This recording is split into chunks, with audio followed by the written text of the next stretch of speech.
Hello' guys, কি খবৰ? ভালনে বাৰু?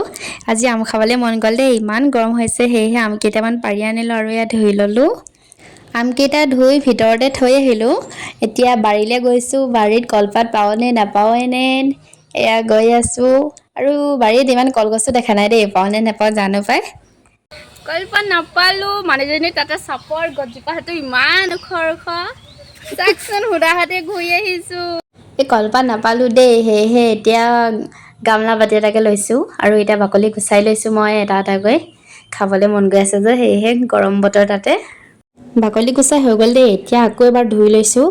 আঠাটো মানে অলপমান থাকিল গতে লাগিল আৰু অলপমান থাকি গ'ল বাকলি, সেয়েহে অলপমান ভালকৈ গুচাই লৈছোঁ। এতিয়া ফাইনেলি আম চকলিয়াই হৈ গ'ল দেই। এতিয়া ধুনীয়াকৈ নিমখ দি লৈছোঁ আৰু জলকীয়া অকণমান দি ল'ম। নিমখ জলকীয়া নহ'লেনো কি খাম আৰু। সেয়া এতিয়া জলকীয়া অকণমান দি লৈছোঁ, ধুনীয়াকৈ শুকান জলকীয়া গুড়ি ঘৰতে ধুনীয়াকৈ পিচি থোৱা আছিলে আৰু এতিয়া অলপমান ধুনীয়াকৈ সানি লৈছোঁ। ফাইনেলি আম মোৰ ৰেডি।